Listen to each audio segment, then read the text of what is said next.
ఎన్నికలకు ముందు అనేకమైన హామీలను ఇచ్చింది. సూపర్ 6 అని చెప్పి ఇచ్చిన ప్రతి హామీని నెరవేరుస్తామని చెప్పారు. అంతేకాకుండా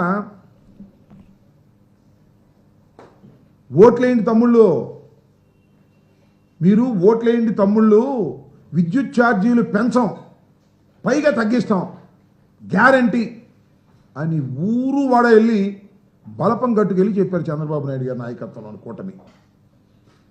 మొత్తం తగ్గించేసేస్తాం, చంద్రబాబు నాయుడు గారు అధికారంలోకి రాగానే తగ్గించేస్తాం, జగన్మోహన్ రెడ్డి గారి కాలంలో విపరీతంగా పెంచేశారు అనేటువంటి మాట చెప్పారు. దాంతోపాటు ఏమన్నారంటే అసలు మమ్మల్ని ఎన్నుకోండి, సంపద సృష్టిస్తాం, సంపదను సృష్టించి ఈ రాష్ట్రాన్ని అద్వితీయంగా పురోగతిలోకి తీసుకువెళ్తాం అనేటువంటి మాట చెప్పారు.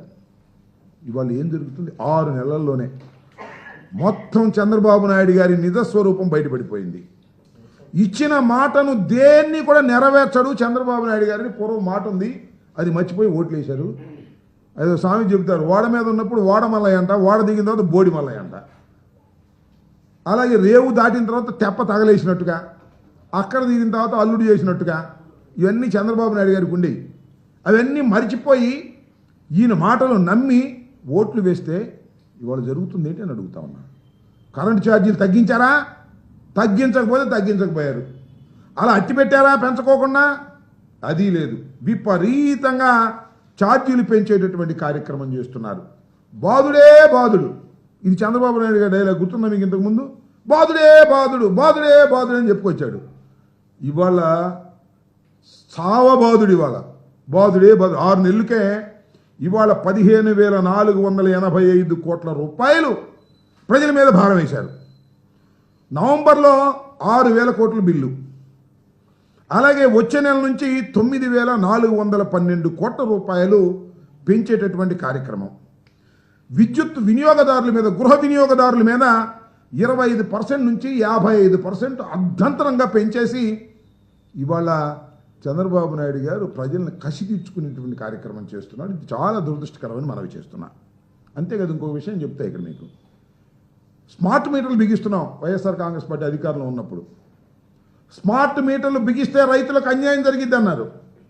అసలు స్మార్ట్ మీటర్లు పాల్గొట్టేమన్నాడు. సాక్షాత్తు ఇవాళ ఉన్న విద్యాశాఖ మంత్రి గారు రైతులు ఏమి హెచ్చరించారంటే, రెచ్చగొట్టారంటే స్మార్ట్ మీటర్లు పగలగొట్టేసేయండి, స్మార్ట్ మీటర్ల వల్ల నష్టం జరుగుతుంది, జగన్మోహన్ రెడ్డి గారు రైతులకు ద్రోహం చేస్తున్నాడు కాబట్టి పగలగొట్టేయమన్నారు. వాళ్ళు ఏం చేస్తున్నారండి నాకు అర్థం కాలే. మళ్ళా ఇవాళ స్మార్ట్ మీటర్లు బిగించేటటువంటి కార్యక్రమం చేస్తున్నారా లేదా ఈ ప్రభుత్వం? ఇవాళ దానికి సమాధానం చంద్రబాబు నాయుడు గారు చెప్పాలంటున్నా. చంద్రబాబు నాయుడు గారే కాదు, స్మార్ట్ మీటర్లు పెడితే పగలగొట్టేయమని రైతులను రెచ్చగొట్టినటువంటి నారా లోకేష్ గారు దీనికి ఏమి సమాధానం చెప్తారో ఇప్పుడు చెప్పాలని కూడా ఈ సందర్భంగా నేను మనవి చేస్తున్నా.